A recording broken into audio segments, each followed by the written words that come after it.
جو لوگ اللہ پر ایمان لائیں کہیں کہ ہمارا رب اللہ ہے، پھر اس پر جم جائیں، ان پر فرشتوں کا نزول ہوتا ہے، نہ کوئی غم کرو نہ خوف، خوشیاں مناؤ جنت کی جس کا تم سے وعدہ کیا گیا تھا۔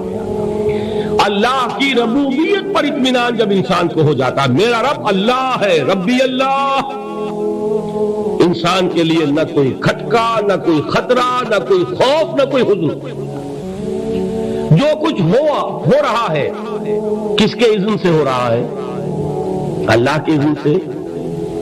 اللہ کے اذن کے بغیر پتا تک نہیں ہلتا۔ یہ کوئی اندھا بہرا مادہ نہیں ہے جس سے مجھے کوئی خوف ہو۔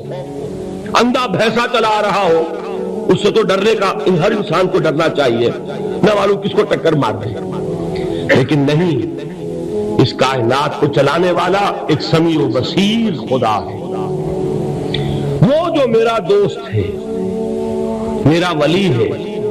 اللہ ولی الذین آمنوا یخرجہم من الظلمات الی النور۔ اللہ اہل ایمان کا ولی ہے، ساتھی ہے، پشت پناہ ہے، مددگار ہے، حمایتی ہے۔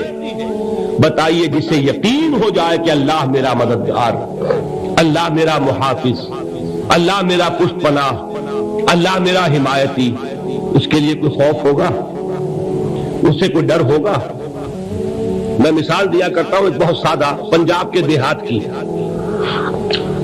تو بڑا چودھری ہے اور کوئی غریب کسان ہے، اس غریب کسان کے جانوروں کو ہر وقت اندیشہ ہوگا چوری کا، کوئی میری بھینس کھول کر نہ لے جائے، کوئی میرا بیل کھول کر نہ لے جائے۔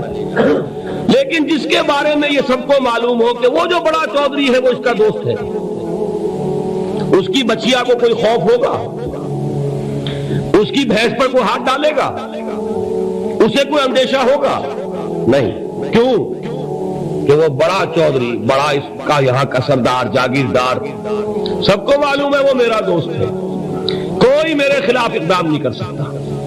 اس دنیا میں یہ چھوٹی سی بات اگر آپ کے دلی اطمینان اور سکون کا باعث بن سکتی ہے تو ذرا تصور کیجئے۔ میں لفظ تصور استعمال کروں گا صرف اس لیے کہ اس کا ہم جس کو کہتے ہیں ادراک اور شعور کر نہیں سکتے، اگر کے ساتھ کر سکتے۔ اگر یقین ہو کہ اللہ میرا مددگار اور یقین ہو کہ اللہ ہر آن میرے ساتھ ہے، پھر کوئی خوف؟ کس کا خوف؟ کوئی شے اللہ سے بالا تر ہے؟ کوئی قوت اس سے زیادہ طاقتور ہے؟ کوئی اس کے ارادے کو بدلنے والا ہے؟ کوئی اس کی مشیت کے آڑے آنے والا ہے؟ یہی بات ہے جو حضور نے فرمائی، یہ ایمان کا حاصل ہے لب لباب، کہ دیکھو اچھی طرح اس بات کو ذہن نشین کر لو، اگر تمام انسان مل کر تمہیں کوئی نقصان پہنچانا چاہے نہیں پہنچا سکتے، مگر جو کچھ اللہ نے لکھ دیا ہو، اور تمام انسان مل کر تمہیں کوئی نفع پہنچانا چاہے نہیں پہنچا سکتے، مگر وہ شے جو اللہ نے طے کر دی ہے۔ آپ پھر میں کہوں گا ذرا طاری کیجئے، اسے فرض کیجئے، اسے سوچئے، اگر اس حدیث پر ہمارا دل ٹھکا ہوا ہو تو کسی سے ڈر ہوگا؟ یہ مجھے نقصان نہ پہنچا دے، یہ میری رپورٹ خراب نہ کر دے، یہ میری انکریمنٹ نہ رکوا دے، یہ میرا یہ نہ بگاڑ دے، یہ میرے یہ نقصان نہ پہنچا دے۔ اس کا ڈر، اس کا ڈر، اس کا خوف، اس کی خوشامد، اس کے لیے جا کر طرح طرح سے اپنی عزت نفس کو ذلیل کروانا اس کے سامنے، یہ سب کچھ کیوں کرتا ہے انسان؟ جب سمجھتا ہے کہ اس کے ہاتھ سے میرا کوئی نفع ہے، اس کے ہاتھ سے میرے لیے کوئی ضرر ہے، یہ مجھے کوئی غضب پہنچا سکتا ہے، یہ مجھے کوئی نقصان پہنچا سکتا ہے، یہ میرا کوئی کام بنا سکتا ہے، یہ میری کوئی ضرورت پوری کر سکتا ہے، اسی کا نام شرک ہے۔ جہاں آپ نے یہ سمجھا کہ غیر اللہ کے اندر کوئی طاقت موجود ہے، وہی شرک ہے۔ بتوں سے تجھ کو امید خدا سے نومیدی، مجھے بتا تو صحیح اور کافری کیا ہے؟ شرک تو یہ شرک جس پر بھی تمہیں یہ خیال ہے، کلمہ ہے یہ کلمہ سوم، لا حول ولا قوت الا باللہ، ذرا اس پر دل کو کبھی اگر آپ تصور کریں، پھر فرض کریں، دل ٹھک جائے اس پر، کوئی طاقت نہیں۔ یہی بات تھی جو شیخ عبد القادر جیلانی رحمۃ اللہ علیہ نے اپنی وصیت میں اپنے بچے سے کہی. 11ویں دینے والے ہیں، لیکن حضرت شیخ عبد القادر جیلانی کی وصیت اور تعلیمات کو کتنے لوگ ہیں جانتے ہو؟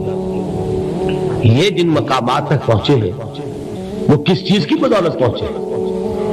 انہوں نے جو پیغام دیا وہ کیا تھا؟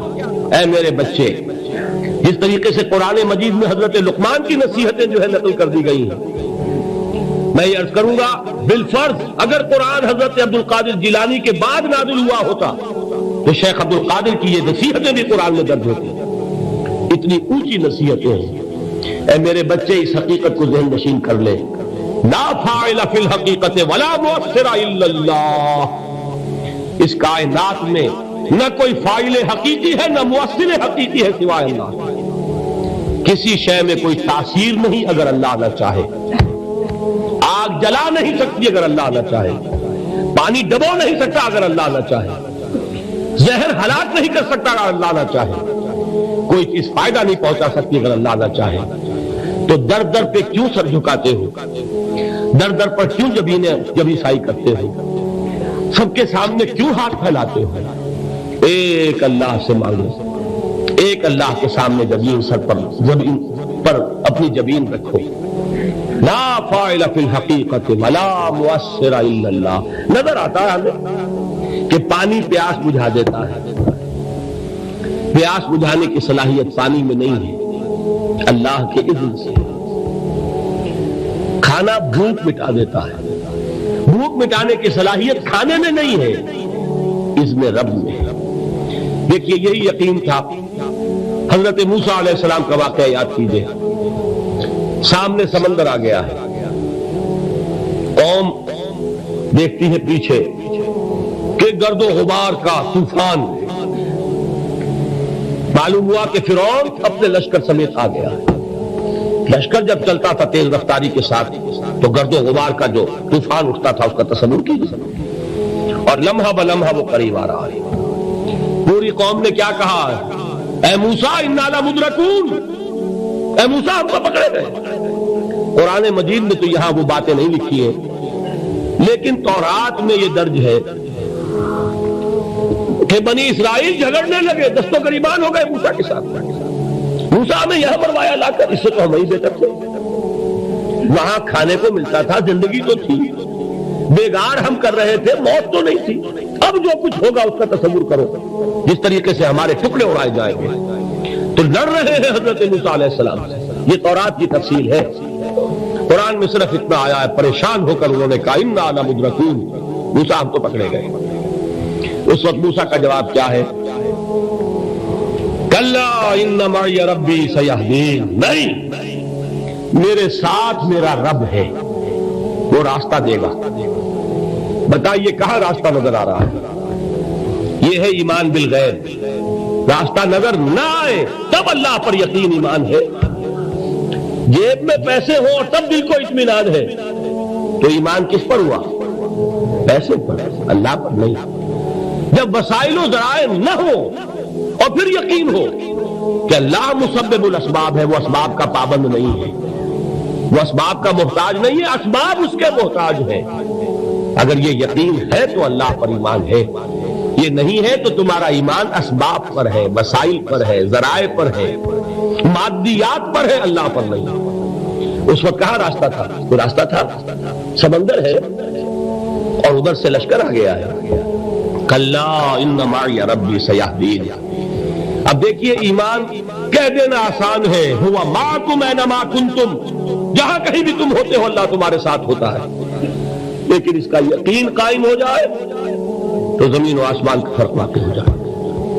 یہی بات ہوئی حضور کے ساتھ. غار ہے، چھپے ہوئے ہیں محمد رسول اللہ اور آپ کے وہ یار غار ابو بکر صدیق رضی اللہ تعالی عنہ. اقبال نے حضرت ابو بکر کی شان میں چند اشعار کہے صرف، لیکن واقعہ یہ ہے کہ بھاری بھاری نظموں پر اور قصیدوں پر بھاری ہے. طویل ترین نظمیں اور قصیدے ہوں ان پر بھاری ہے. ہمت ابو بکر کی ہمت جو ہے کشت ملت را چوں ابر، جیسے بارش سے کھیتی اپجتی ہے، ابو بکر کی ہمت اور عزیمت اس امت کو اسی طرح سینچنے والی ہے۔ ثانیے اسلام و غار و بدر و قبر، وہ دوسرے تھے اسلام میں، دوسرے پہلے کون تھے؟ انا اول المومنین، حضور فرماتے ہیں سب سے پہلا ایمان لانے والا میں، دوسرے ابو بکر۔ ویسے ہمارے ہاں یہ چلتا ہے اختلاف، حضرت علی پہلے ہے کہ حضرت ابو بکر پہلے ہیں، لیکن اس میں بڑی خوبصورت تطبیق قائم کی ہے علماء نے، اور بہت صحیح ہے۔ چار کے بارے میں فیصلہ ہی مت کرو کہ کون پہلے، ان کی ایک عجیب تقسیم کر دی ہے۔ آزاد مردوں میں، بالغ مردوں میں سب سے پہلے ابو بکر، بچوں میں سب سے پہلے علی، خواتین میں سب سے پہلے خدیجہ، اور غلاموں میں سب سے پہلے زید بن حارثہ۔ بڑی پیاری تقسیم ہے، یہ چاروں ہی پہلے ہیں، ہر ایک کے لیے اولیت ہے۔ اور واقعہ یہ ہے کہ اگر زمانی اعتبار سے تعین ہوگا تو پہلے خدیجۃ الکبریٰ آئیں گی رضی اللہ تعالی عنہ، کسی اور سے بات کرنے کی نوبت بعد میں آ سکتی ہے، پہلے تو اہلیہ محترمہ سے بات ہوئی، آتے ہی پہلی وحی ہوئی ہے، ابھی تبلیغ کا حکم نہیں تھا، کس کو بتایا واقعہ؟ ابھی اپنی نبوت کی تبلیغ کا تو حکم ہی نہیں آیا، واقعہ کس کا ہے؟ وہ خدیجہ کا ہے۔ جب کہا ہے کہ خشیت علی نفسی، مجھے اپنی جان کا اندیشہ ہے، تو کیا جواب دیا خدیجہ نے رضی اللہ تعالی عنہا؟ وہ صدیقۃ الکبریٰ ہے، صدیقات جو ہے خواتین ان میں چوٹی پر خدیجۃ الکبریٰ ہے رضی اللہ تعالی عنہا، اور صدیق جو مرد ہیں ان میں صدیق اکبر ہے ابو بکر صدیق رضی اللہ تعالی عنہ، لیکن صدیقات میں چوٹی پر۔ جب حضور نے فرمایا خشیت علی نفسی، کیا فرمایا، کیا عرض کیا، کیسے تسلی دی؟ نہیں نہیں، اللہ آپ کو ضائع نہیں کرے گا، آپ غریبوں کے ہمدرد ہیں، آپ مساکین کے تکالیف رفع کرنے والے ہیں، آپ بیواؤں کی سرپرستی کرتے ہیں، آپ مسافروں کی خدمت کرتے ہیں، اللہ آپ کو ضائع نہیں کرے گا۔ یہ یقین ہے اس خاتون کے اندر۔ خیر وہ ایک علیحدہ بات ہو جائے گی۔ میرے دل پر حضرت خدیجہ رضی اللہ تعالی عنہ کی شخصیت کا بڑا گہرا نقش ہے، جو وہ کوئی اور ہی وقت اور موقع ہوا تو بیان ہوگا۔ بہرحال اقبال نے ایک مصرے میں جو چار اولیتیں جمع کر دی ہیں، ہمت کشت امت را چوں ابر، ثانی اسلام و غار و بدر و قبر۔ اسلام میں حضور کے بعد پہلے کون؟ ابو بکر۔ غار میں حضور کے ساتھ کون؟ ابو بکر۔ بدر کی رات اللہ کا رسول سربسجود، وہ گھاس پھوس کی جو جھوپڑی بنائی گئی تھی، اور وہاں تلوار ننگی لے کر پہرا دینے والا کون؟ ابو بکر۔ اور اس حجرہ عائشہ میں محمد کے بعد سب سے پہلے دفن ہونے والا کون؟ ابو بکر رضی اللہ تعالی عنہ صلی اللہ علیہ وسلم۔ وہ جو معاملہ میں سنا رہا تھا غار ثور کا، حضرت ابو بکر بھی حضور کے خیال سے لرز گئے ہیں۔ آپ کو یاد ہوگا کہ جا کر پہلے تمام جتنے سوراخ تھے انہیں بند کیا ہے، ایک سوراخ رہ گیا تھا جس کو بند کرنے کے لیے کوئی کپڑا نہیں تھا، وہاں اپنی ایڑی رکھی ہے، تب کہا ہے حضور سے تشریف لائیے، اور اپنے زانو پر حضور کو لٹایا ہے، اور وہاں کسی موذی جانور نے کاٹا ہے، حضور کی آنکھ لگ گئی تھی، اس وقت اس بل کے اندر جو بھی بچھو ہے کیا ہے واللہ عالم، اس نے کاٹا ہے، اس کی تکلیف کی وجہ سے ابو بکر کی آنکھوں سے آنسو ٹپک گئے، حضور کے چہرے مبارک پر پڑے ہیں کہ حضور جاگے ہیں، معاملہ کیا ہے؟ ایڑی نہیں ہٹائی وہاں سے، مبادا وہ جانور وہاں سے نکل کر محمد الرسول اللہ کو کوئی غضب پہنچا دے، ابو بکر کی ایڑی ہے، جس طرح چاہے کھا لے، ختم کر دے، جان نکل جائے تب کوئی آنچ آئے محمد پر تو آئے، لیکن جیتے جی نہیں، وہ ہے ابو بکر۔ حضور کے خیال سے اس وقت حضور نے پھر اپنا لعاب دہن لگایا ہے، اور اس سے پھر آپ کی تکلیف ختم ہوئی۔ جیسے خیبر میں حضرت علی کی آنکھ دکھ رہی تھی، اس کو جو شفا حاصل ہوئی وہ بھی حضور کے لعاب دہن سے ہوئی۔ تو بہرحال اس وقت انہوں نے کہا ہے کہ اے نبی یا رسول اللہ، اگر اس وقت ان میں سے کسی نے غیر ارادی طور پر بھی اپنے قدموں کی طرف جھانک لیا تو پکڑے جائیں گے۔ کیا جواب تھا اللہ کے رسول کا؟ لا تحزن ان اللہ معنا، اللہ ہمارے ساتھ ہے، کیوں گھبراتے ہو ابو بکر؟ یہ ہے ایمان باللہ، میرا مالک اللہ، میرا رازق اللہ، میرا محافظ اللہ، میرا مددگار اللہ، میرا پشت پناہ اللہ، میرا دوست اللہ۔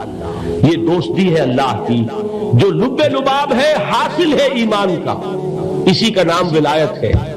اولیاء اللہ کے سروں پر سین نہیں ہوتے، جس کے دل میں ایمان راسخ ہو چکا ہو وہی اللہ کا ولی ہے، جسے اللہ پر یقین ہو چکا ہے وہی اللہ کا ولی ہے، جسے یقین ہے اللہ میرے ساتھ ہے، میرا مددگار، میرا پشت پناہ، میرا ساتھی، میرا دوست، میرا محبوب، میرا محب۔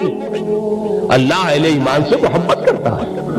واللہ یحب الصادقین، ان اللہ یحب الذین یقاتلون فی سبیلہ صفا کانہم بنیان مرصوص۔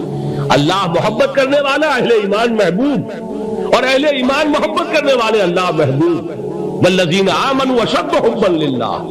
آپ تصور کیجئے جسے یہ رشتہ ایمان یا رشتہ ولایت حاصل ہو جائے، الا ان اولیاء اللہ لا خوف علیہم ولا هم یحزنون، آگاہ ہو جاؤ، اللہ کے دوستوں کے لیے نہ کوئی خوف ہے نہ کوئی حزن ہے۔